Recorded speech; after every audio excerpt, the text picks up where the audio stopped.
శ్వాస మీద ధ్యాస. 2 రకాలైంది కదా.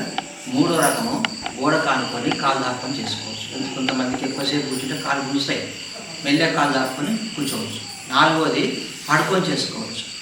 పగులు కష్టపడతాము, రాత్రి పండుకునేటప్పుడు ఎలుకన పండుకొని కాళ్ళు దాక్కొని చేతులు చెస్ట్ మీద పెట్టుకొని కాళ్ళు క్రాస్ చేసుకొని కళ్ళు నోరు మూసుకోవాలి, శ్వాస మీద ధ్యాస ఉంచాలి. 4 రకాలు చేసుకోవచ్చు. 4 రకాల పత్రికలు భూమి మీద 4 రకాల ధ్యానం చెప్పి పత్రిక అందరూ ఏం చెప్పారంటే వెన్నెంక పెట్టాలి, నిటాగా కూర్చోవాలని చెప్పేవాళ్ళు.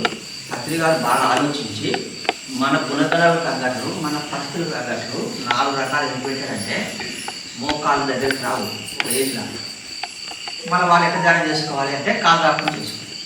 మన పేషెంట్గా అయిపోయేటప్పుడు అంటే యాక్సిడెంట్ అయింది హాస్పిటల్లో పడుతుంటాము, అప్పుడు కూడా ధ్యానం చేసుకోవచ్చు. మన హాస్పిటల్లో పడుకొని కళ్ళలో మూసుకోవాలి, శ్వాసను గమనిస్తుంటే ఆక్సిజన్ లోపలికి పోతుంది, తొందరగా కవర్ అవుతాం, తొందరగా దవాఖానకి వెళ్ళి బయటకు వస్తాం. డబ్బులు తక్కువ ఖర్చు వస్తుంది, టైం సేవ్ అవుతుంది, మనం ఎప్పుడు ఆనందంగా ఉంటాం. మీకు చెప్పే విషయాలు ఏంటంటే ధ్యానం అంటే ఆలోచన రహిత స్థితి. ఇది ఒక్కటి గుర్తుపెట్టుకుంటే మీ జీవితం దగ్గర పెట్టుకుంది. ధ్యానం అంటే నిద్ర కాదు. ధ్యానంలో కూర్చున్నప్పుడు నిద్ర వస్తుంది, మళ్ళీ మెలకు వచ్చి కాలు మొహం కట్టుకొని మళ్ళీ కొంచెం ధ్యానం చేసుకోవాలి. నిద్ర బాగుంది, నిద్ర పోకూడదు. ఓకేనా? ఏమేమో కనిపిస్తాయి ధ్యానంలో మనకు, అది కూడా ధ్యానం కాదు. ఆలోచనలు వస్తాయి, అది ధ్యానం కాదు. ధ్యానం అంటే నిర్విషయ మనసులో ఏ విషయాలు ఉండరాదు. బాగా అర్థం చేసుకోండి. చేతులు కట్టేసుకోవచ్చు, కాళ్ళు కట్టేసుకోవచ్చు, కళ్ళు మూసుకోవచ్చు, నోరు మూసుకోవచ్చు. ఇవి చాలా ఈజీగా ఉన్నాయి. ఒకటి కష్టం, అదేంటంటే మనసును మన అదుపులో తెచ్చుకోవడం. బాగా అర్థం చేసుకోండి. మనసు అతివేగంగా బయట ప్రయాణిస్తుంది, గతం గురించి భవిష్యత్తు గురించి. అటువంటి మనసును తీసుకొచ్చి శ్వాస మీద పెట్టంగా మనసు మన దగ్గరకు వస్తుంది. అప్పుడు మనం ప్రశాంతంగా ఉంటాము. భూమి మీద ఎవరు గొప్పవాళ్ళంటే ఎమ్మెల్యేలు, ఎంపీలు, గవర్నర్ కాదు, మనసును ఆపుకున్నవాడే భూలోకంలో గొప్పవాడు. మీకు ఇదివరకు అర్థమైంటుంది మనసు ఎట్లా అవుతుంది, ఎట్లా తీసుకురావాలి, మళ్ళీ పోతుంది, మళ్ళీ తీసుకురావాలి. దాన్ని మనం ఒక వేటలాగా అవుతుంది, ఒక యుద్ధంలాగా అవుతుంది. అటువంటి మనసును ఆపగలిగిన వాడే గొప్పవాడు. ఎవరు ఆపుతారో మనసును అంటే యోగీశ్వరుడు మనసును ఆపగలుగుతారు వాళ్ళు. అయినా పత్రికారు మనందరికీ ధ్యానం నేర్పించి మనసును మన దగ్గర ఉండేటట్లు శ్వాసను గమనిస్తుంటే మనసు వేగం తగ్గిపోతుంది, మనసు మన గుప్పిట్లకు వస్తుంది. ఇప్పుడు మనం ఏం చేస్తున్నామంటే మనసు గుప్పిట్లో మనం ఉన్నాం, అది ఎట్లా చెప్తే అటు వింటున్నాం మనం. అది కాదు, మనం చెప్పినట్టు అది కాదు. అంటే మన మనసు యొక్క హ్యాండ్ ఓవర్లకు మనం వెళ్ళిపోయినాం. మీరు ఎగ్జాంపుల్ చూడండి, నేను జైల్లో ధ్యానం చెప్పినకి పోయినా, ఖైదీలందరూ ఉన్నారు, లోపల కొట్లాడుతున్నారు వాళ్ళు, అక్కడ పోయినా కొట్లాడుతున్నారు వాళ్ళు. అందరిని కూర్చోబెట్టి ధ్యానం చేపించిన 15 నిమిషాలు కళ్ళు తెరిచినాక ఏం చెప్పిన వాళ్ళకంటే మీరు జైలుకు రావడం బయట ఉండడం కారణం కాదు, మీరే కారణము. ఎందుకు అంటే మీ మనసు ఎట్లా చెప్తే అట్లా విన్నారు. మీరు బాగా కొట్టమంటే కొట్టిండు, దొంగతనం చేసినావు, మన సంపమంటే సంపద ఎవరు చెప్పారు మీకు ఇవల్ల అంటే మీ అంతర్గతంగా ఉన్న మనసు చెప్తే మీరు విని జైలుకి వచ్చిండ్రు. ఎందుకు అంటే మీకు బుద్ధి లేకపోవడము. ఒక తప్పు చేసేటప్పుడు ఆలోచించి మనం చేయాలి తప్పు. మీ దగ్గర ఆ శక్తి లేదు కాబట్టి మీరు జైలుకి వచ్చింది. మీరు ధ్యానం చేస్తే మీకు తొందరగా బెయిల్ దొరకడమే కాకుండా బయటకు పోయినాక మీరు మంచిగా ఉంటారు, మళ్ళీ జైలుకు రారు. అంటే బాగా అర్థం చేసుకోండి. మన మనసు ఎట్లా చెప్తే మనం అట్లా వింటున్నాము. మాంసం తినవాలంటే తింటాము, మందు తాగడం మందు తాగుతాము, ఫోటోలు తిట్టమంటే తిడతాము. ఇవల్ల ఎవరు చెప్తున్నారు మనకు? మన మనసే చెప్తుంది. అటువంటి మనసును తీసుకొచ్చి శ్వాస మీద పెట్టంగా మన మనసులో ఉన్న చెత్త అంతా అవుతుంది. మన ఇంట్లో చెత్త పడి ఉంటుంది, చీపురు కట్టతో ఊడుస్తాం, ఇల్లు శుభ్రం అవుతుంది, మళ్ళీ రేపు మళ్ళీ చెత్త పడుతుంది, మళ్ళీ ఊడుస్తున్నాం. అలాగే మన మనసును కూడా శుభ్రం చేసుకోవాలంటే మీరు ఇప్పుడు ఎట్లయితే చేసిందో ధ్యానము ప్రతిరోజు అట్లా చేస్తే మీ మనసులో ఉండే చెత్త అంతా పోతుంది. చెత్త ఎక్కడి నుంచి వచ్చింది అంటే బయటి ప్రపంచాన్ని చూడడం ద్వారా, మాట్లాడడం ద్వారా, ఆలోచించడం ద్వారా, పనులు చేయడం ద్వారా చెత్త అంతా నింపుకొచ్చుకున్నాము. ఎగ్జాంపుల్, మీ ఇంట్లో ఒక 10 ఇండ్ల వస్తువులు తెచ్చి 10 ఇండ్లలో ఉన్న వస్తువులు తెచ్చి మీ ఇంట్లో పెట్టుకుంటే మన లోపలికి కాలు పెట్టలేము కదా. అలాగే మన బుర్రల మంచి విషయాలు, బయటి ప్రపంచంలో ఉన్న విషయాలంతా నింపుకొచ్చుకున్నాం. నింపుకొచ్చుకొని ధ్యానంలో కూర్చుంటే ఏమవుతుంది? ఆ చెత్త అంతా బయటకు పోతుంది. మీరేమనుకున్నారు? నాకు ఆలోచనలు ఎక్కువ వస్తున్నాయి ధ్యానంలో కూర్చుంటే, ఎక్కడ కంట్రోల్ అవుతలేదు అని మీరు అనుకుంటున్నారు. అట్లా కాదు. సపోజ్ మట్టి కుండలో నీళ్ళు వచ్చి పెట్టాను, ఆ మొత్తం నీళ్ళు ఖాళీ కావాలంటే నేను గ్లాస్ తీసుకొని అన్ని బయటకు చూడాలి. చూడంగా కుండ కాడైపోతుంది కదా. అట్లే మన బుర్ర నింపుకున్న చెత్త అంతా పోవాలంటే మీరు ధ్యానంలో కూర్చున్నప్పుడు ఒకటొకటి బయటికి పోతున్నాయి. అవి ఎక్కడివి? మీరు నింపుకున్నవే. అనవసరమైన నింపుకొని అవి ధ్యానంలో కూర్చున్నప్పుడు బయటకు పోయి కొద్దిసేపు అయినాక మనసు కాడైపోతుంది. కళ్ళు తెరిచినాక ప్రశాంతంగా అవుతాం కదా. అయితే మీరు చేసే పని ఏంటంటే ధ్యానంలో కూర్చున్నప్పుడు కూర్చున్న తర్వాత నాకు ధ్యానము అద్భుతంగా కుదురుతుంది, నాకు ఆలోచన లేకుండా కూర్చోగలుగుతాను మనసు అనుభవం కూర్చోండి. అట్లా కాకుండా నాకు ధ్యానం కుదరలేదు, నిన్న కుదరలేదు, మొన్న కుదరలేదు, ఇప్పుడు కూర్చుందో కుదరదో అని మీరు అనుకుంటే కుదరదు. మీ మతి మీ గతి. కూర్చున్నప్పుడు మీ ఆలోచనలు అన్నీ తొలగిపోతాయి, నాకు మనసు ప్రశాంతంగా అవుతుంది అని మనసులో అనుకొని కూర్చుంటే ఒక్క ఆలోచన రాదు. మీరు బాగా గుర్తుపెట్టుకోండి, ధ్యానం అంటే నిర్విషయం మనసులో ఏ విషయాలు ఉండకూడదు. ఎంతసేపు మీరు కూర్చున్నంతసేపు. ఒక ఆయన గంటసేపు ధ్యానం చేసిన సార్ అంటే ఎంతసేపు ఆలోచన లేకుండా కూర్చున్నామంటే అసలు నాకు ఆలోచనలు వస్తున్నాయి కానీ నేను గంటసేపు కూర్చున్నా అంటున్నాడు ఆయన. ఆ ధ్యానం కాదు, నువ్వేదో ఫిగర్ చేసుకుంటూ కూర్చున్నావు ధ్యానంలో. మరి ఏం చేయాలి? శ్వాసను గమనిస్తుంటే ఆలోచనలు తొలగిపోతాయి. కొద్దిసేపు అయినాక మనసు ఏమవుతుంది? శూన్యమవుతుంది. అంటే నీ మనసులో ఏ విషయాలు లేవు. అప్పుడేమవుతుంది? ఆ కాస్మిక్ ఎనర్జీ దైవశక్తి మన లోపలికి వెళ్తుంది. ఎక్కడికి వెళ్తుంది? మనకు 72,000 నాడులు ఉన్నాయి శరీరంలో. మొత్తం బీపీ షుగర్ అన్నీ అక్కడనే ఉన్నాయి, బయట లేవవి. బాగా అర్థం చేసుకోండి. రోగాలు ఎక్కడ ఉన్నాయి? మన నర్వస్ సిస్టంలో ఉన్నాయి. ఆ శక్తి ఎక్కడికి పోతుంది? నాడి మండలాలు పోతుంది. నాడి మండలం అంతా శుభ్రం అయిపోతుంది. బీపీ షుగర్ ఉన్న కంట్రోల్కి వస్తుంది. రోగాలు, సమస్యలు, దుఃఖము, ఆర్థిక ఇబ్బందులు, అవమానాలు ఎందుకు వస్తుంటాయి మనకి వల్ల అంటే వాటి నుంచే మనం ఎదుగుతాము. శరీరానికి ఏంది అవసరము? తిండి నిద్ర పెడితే శరీరం బలంగా అవుతుంది కదా. మరి ఆత్మకు బలం ఎట్లా అంటే సమస్యలు, రోగాలు, బయట నుంచి వచ్చే ప్రాబ్లమ్స్, దుఃఖము, ఆర్థిక ఇబ్బందులు ఎదురవుతే ఆత్మ ఎదుగుతుంది. ప్రతి సమస్యకు పరిష్కారం దొరికించుకొని మనము ఈ జన్మలే ఉన్నతమైన అనుభవాలు పొంది ఎంతో ఆత్మ ఎదుగుతుంది. శరీరానికి నిద్ర ఎంత అవసరమో ఆత్మకు మరణం అవసరము. బాగా అర్థం చేసుకోండి. శరీరానికి నిద్ర అవసరం కదా. మరి ఆత్మకి ఏంది అవసరము? చచ్చిపోవాలి. శరీరాన్ని వదిలిపెట్టి కొత్త శరీరాన్ని తీసుకుంటేనే ఆత్మ జన్మలో ఎదుగుతూ పోతుంటాం. మనం ఏం చేస్తాము? మన మనసు ఏం చేస్తుందంటే మనసుకు విరుద్ధంగా ఉంది. మన మనసు ఎట్లా విరుద్ధంగా ఉంది? చచ్చిపోకూడదు, నేను చచ్చిపోకూడదు, ఎవరు చచ్చిపోకూడదు అసలు అని మన మనసు అంటుంది. అంటే దానికి అర్థం ఏంటంటే మనసుకు మన 1000 జన్మలు ఎత్తినా ఇంకో జన్మ ఎత్తాలి మళ్ళీ. దాన్ని ఏమంటారు? భవరోగం అంటాం. షుగర్ బీపీ ఉందేమో కొంతమందికి.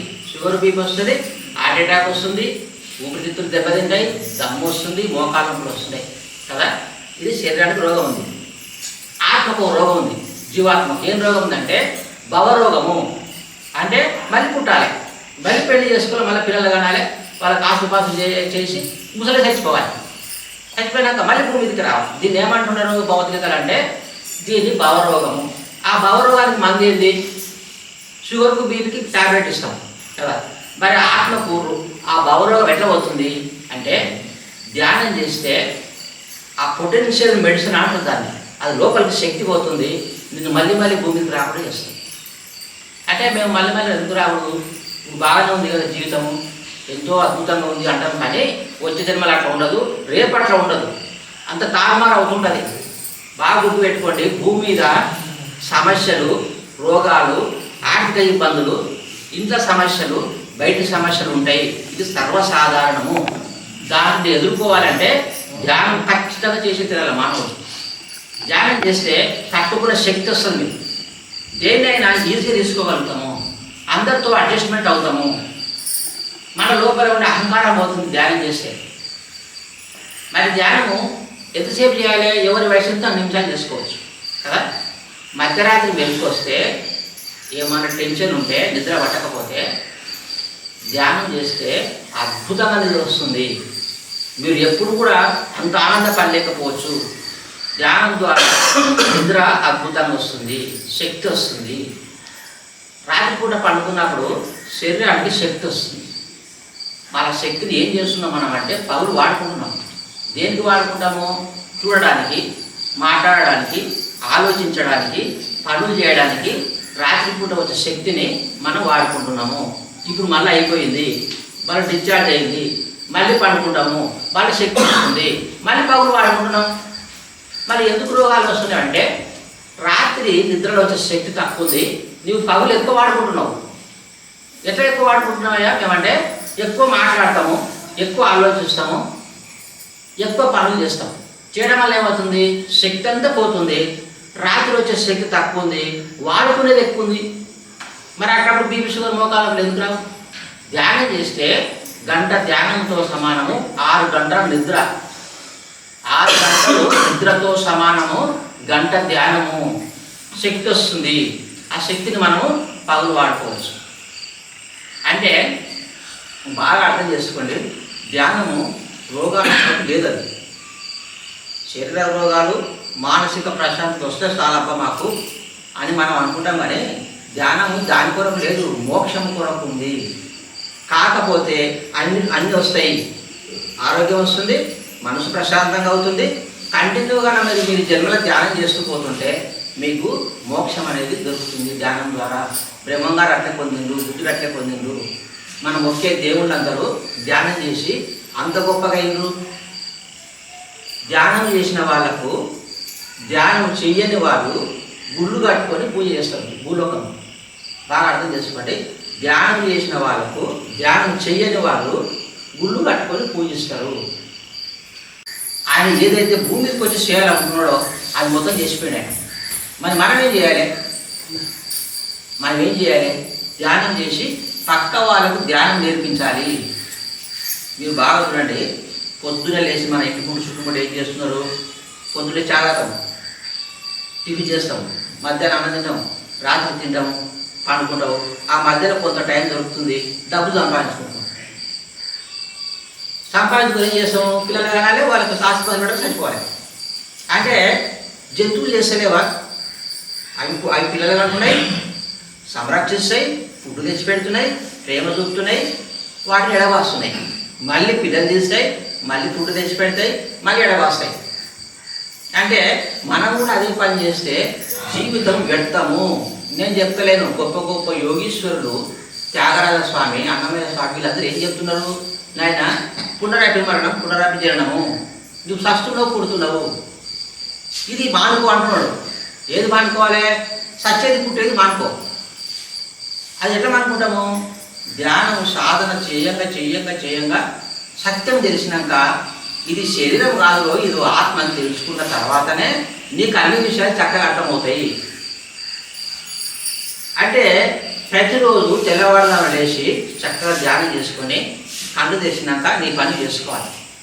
రాత్రిపూట నిద్ర రాకపోతే ధ్యానం చేయాలి, పండుకునేటప్పుడు ధ్యానం చేసి పడుకోవాలి. ఇవి రోజు అలవాటు చేసుకున్నాము. మనందరం ఏం చేస్తాం తెలుసా? పొద్దున లేచి ఈ బట్టలు బాగా ఉతుక్కుంటాము, శరీరాన్ని సబ్బు స్నానం చేస్తాము, బట్టలు కట్టుకుంటాము, బొట్టు పెట్టుకుంటాము, దూకుంటావు, అద్దాలు చూసుకుంటావు, ఆహా ఎంత బాగుంది అనుకుంటావు. కానీ నీ లోపల బాగలేదు, మొత్తం గజిబిజి, టెన్షన్, ఒత్తిడి. అదేంటో తగ్గుతుంది. దాన్ని దేంతో కడగాలి అంటే ధ్యానం చేస్తేనే నీకు లోపల శుభ్రం అయిపోతుంది. చూసారా, మనం ఈరోజు ఏం పని చేసాము? శరీరాన్ని శుభ్రపరుచుకున్నాం, కానీ మనసు శుభ్రపరుచుకుందిగా మనకు తెలియదు. అసుమతి మీకు ఏదో తనొక్కతే బాగుంటే బాగుండదు, అందరూ బాగుండాలని చెప్పి మిమ్మల్ని అందరూ ధ్యానంలో కూర్చుని చక్కగా తనకు తెలిసిన కొన్ని విషయాలు తెలియజేసింది. మీరు ఇప్పుడు కొంత మీ లోపల అవగాహన వస్తుంది. అదే ఇది ఏదో ధ్యానం చేస్తే చాలా అద్భుతంగా ఉంది, అంతకుముందు మేము ప్రతిదాన్ని భయపడేవాళ్ళము, ఏడ్చుకుంటూ ఉంటుంటే రోగాలు వస్తుండే, ఈ ధ్యానం చేసినాక అన్ని కంట్రోల్ అయినాయి కదా, నాకు ₹1 ఖర్చు లేదు, దీన్ని తప్పక చేసుకోవాలి. చేసుకుంటే నన్ను నేను సరి చేసుకోవాలి, నా రోగం నేనే తగ్గించుకోవాలి, నా ప్రాబ్లమ్స్ నేనే తగ్గించుకోవాలి, నా దుఃఖాన్ని నేనే పోగొట్టుకోవాలి. ఈ భూమి మీద ఎవరు దుఃఖాన్ని పోగొట్టడం అసంభవం. ఎట్లా పోగొడుతుంది దుఃఖాన్ని? ఎవరు ఇంట్లో చచ్చిపోతే బంధువులు వస్తారు, ఓదారుస్తారు, ఏం కాదు ఒకరు చెప్పిపోతారు, మళ్ళీ ఏడుస్తాం మనం. చూసారా? ధ్యానము దుఃఖరాహిత్యాన్ని తీసుకొచ్చి పెడుతుంది. మనం దేనికి భయపడ, మనం అంత శక్తి వస్తుంది మెడిటేషన్ చేస్తే మీకు. అందుకే మీరు ఏం చేయండి, ప్రతిరోజు ధ్యానం చేసుకొని ఈ విషయం పక్క వాళ్ళకి చెప్పండి. ఇది ఒకటి పని చేస్తాను నేను.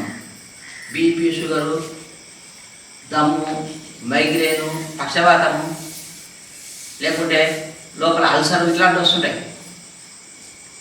ఎట్లా తగ్గించుకోవాలి వాటిని అంటే, తెల్లవారుదాన్ని ధ్యానం చేసి నేను ఆరోగ్యంగా ఉన్నాను అని నేను చెప్పినట్టు కానండి. నేను ఆరోగ్యంగా ఉన్నాను, ఆనందంగా ఉన్నాను, ఆధ్యాత్మికంగా ఉన్నా, ఆర్థికంగా ఉన్నా. ఈ 4 అంశాలు మీరు ప్రతిరోజుగా మననం చేసుకుంటాం. సూదులు కోరి దేనికి ఇస్తున్నామో, కనిపించే శరీరానికి ఇస్తున్నాం మందులు కదా. మన జబ్బులు దేంట్లో ఉన్నాయి? నాడి మండలాల, ప్రాణమయ కోశంలో జబ్బులు తయారై ఉన్నవి. డాక్టర్లు అందరూ, ప్రపంచంలో అందరూ ఏం చేస్తున్నారు? ఇది శరీరం అనుకుంటున్నారు వాళ్ళు. శరీరానికి మందులు ఇస్తే ఆపడం తగ్గుతుంది, మళ్ళీ ఎప్పటిలాగా అవుతుంది. మీ లోపల షుగర్, బీపీ ఉన్నోళ్ళు, మోకాళ్ళ నొప్పులు ఉన్నోళ్ళు, అప్పుడు తగ్గిపోయింది ఒక రేపాడుస్తాం, తగ్గదు. అట్లా జీవితాంతం పోలేదు నా షుగర్, బీపీకి. ఎందుకు మన తగ్గించు కదా డాక్టర్లు. నేను 30 సంవత్సరాలు ఎంతో 1000 మందికి వైద్యం చేస్తే ఒక్కరిని కూడా సంపూర్ణ ఆరోగ్యం తీసుకురాలేకపోయినా. నేను ఒక రోగం తక్కువైతే ఇంకో రోగం వస్తుంది, అది బాగా చేస్తే 3 వస్తుంది. ఇది నాకు తెలిసిపోయింది, ఇదల్లా మా హతగాడు కాని పని అని ధ్యానంలోకి వచ్చినాక సత్యం తెలుసుకున్నాను. నేను ఏంటంటే జబ్బులు లోపల ఉన్నాయి, వాటికి మందు ధ్యానంలో వచ్చే శక్తి రోగాన్ని నయం చేస్తుంది, కంప్లీట్ పోగొడుతుంది. మీరు అందరూ షుగర్ ఉంటే ఏం చెప్తారు మందికి? నాకు షుగర్ వచ్చింది, బీపీ వచ్చింది అని మీరు పదే అనుకోవడం వల్ల ఆ షుగర్, బీపీ ఇంకా పోదు. మరి ఏం చెప్తే పోతుంది? నేను ఆరోగ్యంగా ఉన్నా అని ప్రతిరోజు మనసులో అనుకోండి. మీరు ఖచ్చితంగా కొద్ది రోజుల లోపలనే మీకు జబ్బు కంట్రోల్కి వస్తుంది. అంటే మన మాట మంత్రం అవుతుంది, మీ ఆలోచన మంత్రం అయ్యి మీరు ఎట్లా అనుకుంటే అట్లే జరుగుతాయి. మన ఆలోచన మారిపోతే మన జీవితం మారుతుంది. మీ ఆలోచన మారకపోతే మీ మీ మీ జీవితం వేసిన కూడా వేసిన కానీ ఉంటుంది. ఇప్పుడు మీ మనసు చెప్తేనే మీ శరీరం పైన సేవనం. మీ మనసు ఏం చెప్తుంది? ఇంటికి పోదాం పాడని చెప్తే మెల్లగా శరీరం చేస్తుంది. అంటే మన శరీరము పూర్తిగా మన మనసు మీద ఆధారపడి ఉంది, మన మైండ్ మీద ఆధారపడి ఉంది. అది ఎట్లా చెప్తే శరీరం అట్లా పనిచేస్తుంది. మన మనసుకు ఎంత ఇంకెవరు ఉండరు అంటే ఆత్మ ఉంది. ఆత్మ కంటికి కనపడతలేదు, మనసు కూడా కనిపిస్తలేదు. శరీరం ఒకటి కనిపించడం వలన మనం శరీరాలు అనుకున్నాం ఇన్ని రోజులు. శరీరం కాదు ఇది, మనసు కాదు, ఆత్మ. ఆత్మ కరెంటు చేత బల్బ్ ఎట్లా నడుస్తుందో, ఫ్యాన్ ఎట్లా తిరుగుతుందో, ఆత్మ చేత శరీరము, మనసు నడపబడుతున్నాయి. చూసారా? మనం ఇన్ని రోజులు ఎంత మాయపడటం. ఇంతకుసారి 10 పద్యాలు చదివాను. మనసు మాయా మృగము, దాని ఎంబడి పడ్డాం మనం. ధ్యానం చేయకపోతే మీరు ఎన్ని జన్మలు ఎత్తిన భూమి మీద వృధా. ఒక్క ధ్యానం చేస్తే జీవితం మారిపోతుంది. అంత శక్తి ఉంటుంది మెడిటేషన్. అందుకే దయచేసి ఆ మేడం లేకపోయినా, మేము రాకపోయినా, మీరు ఏం చేయలేరు, రోజు ధ్యానం చేసుకోవాలి. బుద్ధుడు ధ్యానంలో కూర్చొని ఏమనుకున్నాడంటే, నా శరీరము శిథిలమైపోయినా, క్షీణించిపోయినా నేను మాత్రం కన్ను తెరవను. చూసారా ఎట్లా అనుకోండి ఆయన? నేను నా శరీరం శిథిలమైపోగాక నేను కన్ను తెరవను. మొడికేసుకొని కూర్చోవాలి. ఏదైనా సాధించాలంటే మొడికేసుకొని కూర్చోవాలి. మనం ఏడు మొడికేసుకొని కూర్చుంటాము? దేని కొరకు మొడికేసుకొని కూర్చుంటాము? ఆడలు అయితే బంగారు కొరకు మొడికేసుకొని కూర్చుంటారు, మొగలం అయితే పైసలు. ఇక్కడ మొడికేసుకొని కూర్చుంటే నిజంగా వస్తూనే ఉన్నాయి, డబ్బులు వస్తూనే ఉన్నాయి. ఎందుకు? మొడికేసుకొని కూర్చున్నాను ఆయన. నువ్వు వచ్చే వరకు వదలలేవు. మనం దేన్ని వదలకూడదు? ధ్యానాన్ని వదలకూడదు. గంట 2 గంటలు మొడికేసుకొని కూర్చోండి. మీ లోపల శక్తి వస్తుంది, మీరు మారిపోతారు, అద్భుతంగా జీవిస్తారు, 10 మందికి ఉపయోగపడతారు. పుడితిమి శాస్త్రిని, పుడితిమి శాస్త్రిని. ఏం పుడతారు, ఏం వస్తుంది చెప్పండి? అందుకే ఇక్కడ దేవాలయంలో ధ్యానం చేస్తే 300 శక్తి వస్తుంది. పత్రి గారి యొక్క సంకల్పము భూమి మీద ప్రతి ఒక్కటి జరిగే తీరుతవి. ఆయన ధ్యానాలయాలు, దేవాలయాలు కావాలని చెప్పాడు. అందరూ గుళ్ళోకి వచ్చి ధ్యానం చేస్తున్నాం. చూసారా ఎట్లా మారిపోతున్నాం మనం? ప్రపంచమంతా శాకాహారులు అవుతారని చెప్పిండు, ప్రపంచమంతా ధ్యానం చేస్తారని చెప్పిండు, ప్రపంచమంతా పిరమిడ్ శక్తిని వాడుకుంటారని చెప్తే ఖచ్చితంగా ఇది తీరుతవి. ఆయన శరీరంలో పెట్టినాక కూడా శక్తి పెరుగుతుంది. బాగా గుర్తుపెట్టుకోండి, యోగీశ్వరులు బతుకున్న కంటే శరీరంలో పెట్టినాక వాళ్ళ శక్తి విస్తరిస్తుంది ప్రపంచం అంతా. కృష్ణుడు లేకపోయినా భగవద్గీత ప్రపంచం అంతా ఉంది. జీసస్ లేకపోయినా ఆయన ప్రవచనాలు ఉన్నాయి, బ్రహ్మంగాలు లేకపోయినా పద్యాలు ఉన్నాయి, అన్నమయ్య లేకపోయినా కీర్తనలు ఉన్నాయి. వాళ్ళు పోయినప్పటికీ అంత పోదు, ఎక్కువైతుంది. మనము శరీరం వదిలిపెట్టినాక మన శక్తి విస్తరిస్తుంది. ఇప్పుడు మీకు ఏం తెలియదు, అది చనిపోయినాక అర్థమవుతుంది. బాడీ వికెట్ చేసినాక శక్తి ఎక్కువ వస్తుంది అన్నమాట ధ్యానం. అందుకే మీరందరూ దయచేసి ధ్యానం చేసుకొని అక్కడ ఓంకారంలా పౌర్ణమావాస ధ్యానాలు ఉంటాయి, మౌన ధ్యానాలు ఉంటాయి. మీకు రోడ్ మంచిగా ఉంది, అందుబాటులో ఉంది. చక్కగా అక్కడికి వచ్చి ఒక రోజు 2 రోజులు అక్కడ గడపండి. మంచి వాతావరణం ఉంది, మంచి లొకేషను, పీస్ఫుల్గా ఉంటుంది. అక్కడ మైండ్ తొందరగా ఆలోచన లేకుండా అవుతాయి. అక్కడ మంచి ఫుడ్ ఉంది. కోట్ల రూపాయలు పెట్టి ఇక్కడ ఉన్న మాస్టర్లు అందరూ వాళ్ళ శారీరకంగా మానసికంగా దాని మీద పెట్టి పెట్టుబడి దాన్ని తీర్చిదిద్దేందుకు ఎవరి కొరకు? మీకోసం. బాగా అర్థం చేసుకోండి. అంత కష్టపడి వాళ్ళు కడితే కోట్లు పెట్టి కనీసం మన ధ్యానాలు చేసుకోలేకపోయి మన కొరకు కట్టింది కదా, గుడి ఎందుకుంది? మన కోసం ఉంది. ఈరోజు ధ్యానం చేసుకుంటే వాడుకుంటున్నాము. అట్లా ఓంకారాన్ని కూడా మీరు వాడుకోండి. అక్కడికి అమావాస్యకు పౌర్ణమికి అమ్మేయడానికి ఇన్ఫర్మేషన్ ఇస్తాము. మీరు అందరూ 20 మంది 30 మంది వచ్చి అక్కడ ధ్యానం చేసుకోండి. ఇప్పుడు ధ్యాన మహాయాగం ఉంది కల్లా, అక్కడికి పోండి. వచ్చేటప్పుడు అక్కడ ఆగండి. ఓంకారం అక్కడ కూడా ఫుడ్ ఉంటుంది 11 రోజులు. మీరు ఎప్పుడు వచ్చినా ఇక్కడ అన్నం ఉంటుంది, ధ్యానం చేసుకుంటూ ఉంటుంది. ఖచ్చితంగా మీరు ధ్యాన మహాయాగానికి పోయి తీరాలి. ఈసారి 1 రోజు పోతారా, 2 రోజులు పోతారా, అక్కడ ఎంత పెద్ద పిరమిడ్ ఉంది చూస్తారు, అక్కడ ఎంతమంది జనం వస్తారు, అవల్ల మీకు అర్థమైపోతుంది. మన ఇంట్లో మనం ఉంటే ఏం తెలుస్తుంది? సామిట్లో వాడ కప్ప ఇది ప్రపంచం అనుకుంటుందంట. అది బయటకు వచ్చినాక దాన్ని తెలుస్తున్న కప్ప, అరే ఎంత విషయాలు ఉంది ప్రపంచం అని. మనం కూడా అట్లాంటి సెంటర్లకు వెళ్తే మీకు సత్యం తెలుస్తుంది, చాలా అద్భుతంగా ఉంటుంది, ఆరోగ్యం వస్తుంది. ఆ పిరమిడ్ ధ్యానం చేసుకోండి, పత్రికాలి సమాజ్ దగ్గర ధ్యానం చేయండి, శక్తి పెరుగుతుంది మనకు. అందుకే ఎక్కడికి రావాలని చెప్పి కోరుకుంటూ ముగిస్తున్నాం.